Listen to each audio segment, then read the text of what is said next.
నిన్ననే చూసిన వార్తనే నాకు చాలా ఆశ్చర్యం అనిపించింది. రాష్ట్రం అంతటా ఇలా యూరియా కోసం లైన్లు కనబడుతున్నాయి. మీరు చూస్తురా అంటే మీరందరూ ఎవరు వ్యవసాయం చేసే వాళ్ళు లేరు, కానీ వ్యవసాయ కుటుంబంకి వెళ్ళి వచ్చిన వాళ్ళు ఉంటారు కదా. మొత్తం రాష్ట్రంలో ఎక్కడ చూసినా ఎన్నికలకు ముందేమో హామీల జాతర, ఇవాళ ఎక్కడ చూసినా చెప్పుల జాతర ఉన్నది. దేనికి? యూరియా బస్తాల కోసం.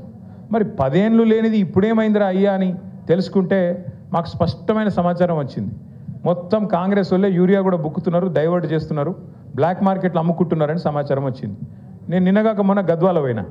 గద్వాలలో చెప్పిన నేను, కాంగ్రెస్ వాళ్ళే యూరియా మొత్తం డైవర్ట్ చేస్తున్నారు, కాంగ్రెస్ వాళ్ళే యూరియాని బ్లాక్ మార్కెట్లో దందా చేస్తున్నారు, రైతులకు అందకుండా చేస్తున్నారు అని చెప్పిన.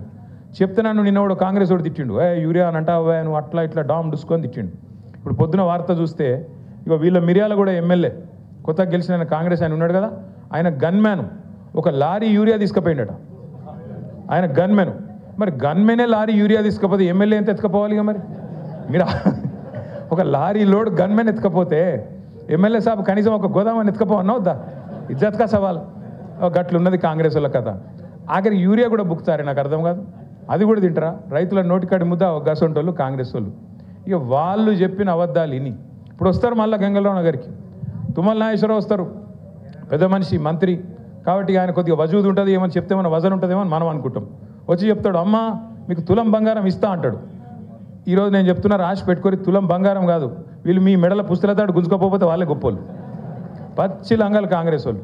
తులం బంగారం కాదు, తులం ఇనిమియారు, మీ మెడల పుస్తలతాడు కూడా జాగ్రత్తగా పెట్టుకోరాలి వచ్చినప్పుడు, ఎందుకంటే మంచోళ్ళు అయితే కాదు. ఇంకెన్ని మాటలు చెప్పారు మీకు? 4000 పెన్షన్ ఇస్తాం, 2000 కాదు 4000. కేసీఆర్ ముసలమ్మకి ఇస్తున్నాడు, లేకపోతే ముసలాయకి ఇస్తున్నాడు, మేము ఇద్దరికి ఇస్తాం, ఇద్దరు కంపల్సరీ ఇస్తామన్నారు. వచ్చినాయా మరి 4000? 22-23 నెలలు అయిపోయాయి. 4000 పెన్షన్ పత్తలేదు, 2,500 యాదికి లేదు. ఆ రోజు డైలాగ్ కొట్టిండి పెద్ద మనిషి డిప్యూటీ సీఎం బట్టి విక్రమార్క. ఒక ఆయన పాపం టీవీలో అడిగిండు బట్టి విక్రమార్క గారిని, అయ్యా మరి మీరు చెప్పే హామీలు వింటుంటే మొత్తం 420 హామీలు అయినాయి, 420 హామీలు అయినాయి, మరి ఇవన్నీ కూడితే ఒక 5-6 రాష్ట్రాల బడ్జెట్ సరిపోదు, యాడికెళ్ళి ఇస్తావా పైసలు అన్నాడు. ఏమన్నాడు ఎరికేనా ఆయన? మేము కాంగ్రెస్ వాళ్ళం ఏమనుకున్నారు మీరు? మేము 125 సంవత్సరాల చరిత్ర మాది, ఒక్కొక్కరు 6 ఫీట్లు ఉన్నాం మేము. కేసీఆర్ బక్కగున్నాడు, మేము దొడ్డుగున్నాం, మంచి తెలివితేటలు పుష్కలంగా ఉన్నాయి మాకు. మేము మొత్తం ఎట్లా ఆదాయం ఎట్లా పెంచాలి, ఎట్లా ఆదాయం పంచాలి అవన్నీ మేము చూస్తాం. కొత్త అప్పులు చేయం, సంపద పెంచుతాం, అందరికి ఇచ్చిన హామీలు నిలబెట్టుకుంటాం, 100 రోజుల్లోనే 6 గ్యారంటీలు అమలు చేస్తాం, ఇగో బాండ్ పేపర్ మీద కూడా రాసిస్తున్నాం అన్నాడు. ఇవాళ మీరు చూసింటారు పేపర్లో వార్త వచ్చింది, పిల్లలకు వీళ్ళు ఫీజు రీయింబర్స్మెంట్ ఇస్తలేరు, సర్టిఫికెట్లు ఇస్తలేరు కాలేజీలో. వీళ్ళు ఫీజు రీయింబర్స్మెంట్ కట్టాలి కదా. రాజశేఖర రెడ్డి గారు ఉన్నప్పుడు ఒక పథకం తెచ్చిండు, మంచి పథకం. ఏంటిది అది? పిల్లలు ప్రైవేట్ కాలేజీలో చదువుకుంటే వాళ్ళకు కాలేజీలకు పిల్లల తరఫున ఫీజు కట్టాలి, అది ఫీజు రీయింబర్స్మెంట్. మన గవర్నమెంట్ వచ్చినప్పుడు, కేసీఆర్ గారి గవర్నమెంట్ వచ్చినప్పుడు కాంగ్రెస్ వాళ్ళు, అప్పుడున్న కాంగ్రెస్ ప్రభుత్వం మన మీద ఒక 3,000 కోట్ల బాకీ ఇడిచిపెట్టిపోయింది. ఇడిచిపెట్టిపోతే ఆ 3,000 కట్టినాం. ఆ 3,000తో పాటు 9.5 సంవత్సరాల్లో మరొక 17,000 కోట్లు కట్టినాం. అంటే 20,000 కోట్ల రూపాయలు పిల్లల ఫీజు రీయింబర్స్మెంట్ కోసం మనం కట్టినాం. అంతేగాని కాంగ్రెస్ వాడు ఇడిచిపెట్టిపోయిన బాకీ కాంగ్రెస్ వాడు కట్టాలి, నాకేం సంబంధం అని మనం అనలే. బరాబర్. ఎందుకంటే గవర్నమెంట్ అనేది కంటిన్యూగా ఉండాలి. ఒకరు ఉంటాడు, నెక్స్ట్ ఇంకోటి వస్తాడు, అటెంకి ఇంకోటి వస్తాడు, ఎవరున్నా ప్రజలకు ఇచ్చిన వాగ్దానం అమలు చేయాలి. కాబట్టి మనం కట్టినాం, 10 ఏళ్లలో 20,000 కోట్లు కట్టినాం. నిన్న వీళ్ళు ఏమంటారు ఎరికైనా కాంగ్రెస్ వాళ్ళు?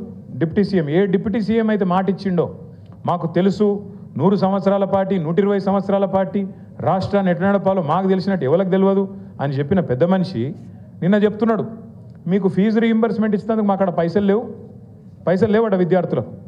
అంటే ఎంత అన్యాయం అంటే 13 లక్షల మంది విద్యార్థులు, ఒక్కరు కాదు ఇద్దరు కాదు, 13 లక్షల మంది విద్యార్థులకు ఇలా శటగోపం పెడుతున్నది కాంగ్రెస్ పార్టీ. వాళ్ళు సర్టిఫికెట్లు తీసుకోలేకుండా కాలేజీలకి వెళ్ళి వాళ్ళని ఆగం చేస్తున్నది కాంగ్రెస్ పార్టీ. ముస్లింలు కావచ్చు, ఎస్సీలు కావచ్చు, ఎస్టీలు కావచ్చు, బీసీలు కావచ్చు, లేదా అగ్రవర్ణాల్లో ఉండే పేదలు కావచ్చు, బాగుండాలి, చదువుకోవాలన్న ఉద్దేశంతో ఒక మంచి పథకం ఆనాడు రాజశేఖర రెడ్డి గారు పెడితే దాన్ని కొనసాగించింది కేసీఆర్ గారి ప్రభుత్వం. మనం ఎన్నడూ వివక్ష చూపెట్టలేదు. చంద్రబాబు నాయుడు గారు ఏమన్నా మంచి పథకం తెచ్చింటే దాన్ని కూడా కొనసాగించినాం. రాజశేఖర రెడ్డి గారు ఏమైనా తెచ్చింటే దాన్ని కొనసాగించినాం. రోషయ్య గారు ఏమైనా తెచ్చింటే దాన్ని కొనసాగించినాం.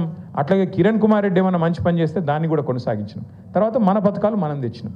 రైతు బంధు కావచ్చు, కళ్యాణ లక్ష్మి కావచ్చు, షాదీ ముబారక్ కావచ్చు, ఒక ఆడపిల్ల ప్రసూతి అయితే కేసీఆర్ కిట్ కావచ్చు, చెప్పుకుంటూ పోతే వందల పథకాలు మన ప్రభుత్వం వచ్చినాక చేసినాం. మనమేమో అట్లా పని చేసినాం. ప్రభుత్వం అనేది కంటిన్యూస్గా ఉండాలి, మనం ఎవ్వల మీద కక్ష పెట్టుకోవద్దు అని మనం పని చేసినాం. వీళ్ళ వ్యవహారం ఎట్లుంది? కేసీఆర్ పేరున్నది, కేసీఆర్కి ఇట్లా కట్ చేసి పారేయండి. ఇవాళ రాష్ట్రంలో 14 లక్షల మంది ఆడబిడ్డలకు ప్రభుత్వ ఆసుపత్రుల్లో ప్రసూతులు పెరగాలని చెప్పి వాళ్ళ కేసీఆర్ కిట్లు ఇచ్చింది బీఆర్ఎస్ ప్రభుత్వం. కానీ కాంగ్రెస్ ప్రభుత్వం వచ్చిన తర్వాత ఒక్క కేసీఆర్ కిట్ వచ్చిందా? కేసీఆర్ గారు ఉన్నప్పుడు బతుకమ్మకు ఒక కానుకగా, చిరు కానుకగా బతుకమ్మ చీరలు వచ్చేది. రంజాన్ వస్తే రంజాన్కు రంజాన్ తోఫా వచ్చేది. క్రిస్మస్కు క్రిస్మస్ కానుక వచ్చేది. ఇవాళ చీర కాదు, జాకెట్ ముక్క పెడుతుండ వీడు కనీసం. ఇక మళ్ళీ పెద్ద పెద్ద మాటలు, ఇందిరమ్మ రాజ్యము, ప్రజాపాలన, ఆడబిడ్డలు అందరినీ కోటీశ్వరులు చేస్తా. నేను చెప్తున్నా కదా, కోటీశ్వరులు చేసుడు కాదు, మీ మెడల పుస్తల తాడు ఎత్తుకపోతే వీడే మంచోడు. గంత దుర్మార్గమైన ప్రభుత్వం ఇవాళ ఈ రాష్ట్రంలో ఉన్నది.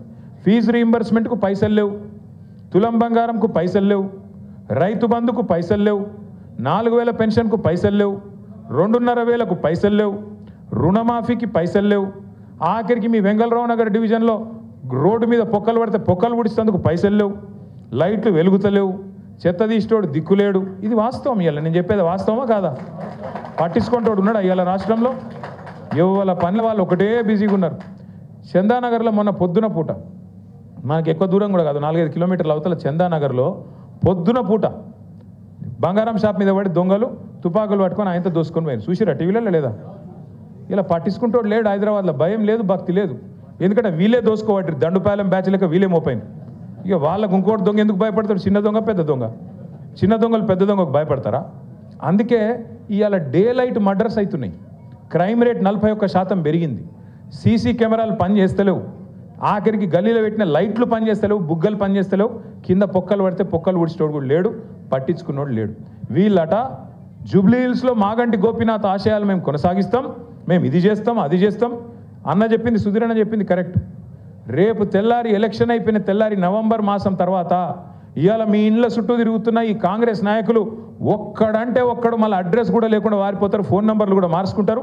ఇది జరగకపోతే నన్ను పట్టుకోవాలని చెప్పి నేను కోరుతా ఉన్నా. ఒక్క మనిషి కూడా మళ్ళీ కనబడాడు. మళ్ళీ చివరికి మిగిలేది గిదే గులాబీ కండువా, గిదే గులాబీ దండు, గిదే టీఆర్ఎస్ సైన్యం, కేసీఆర్ సైన్యం, కేసీఆర్ బలగం తప్ప ఎవరు కూడా మిగిలరు, కనబడరు. మళ్ళా హైదరాబాద్ ప్రజలతోని మళ్ళా కలిసిమెలిసి ఉండేది, మళ్ళా కొట్లాడేది, సమస్యల పరిష్కారానికి ముంగట పడేది మన పార్టీ తప్ప వాళ్ళతో కాదు.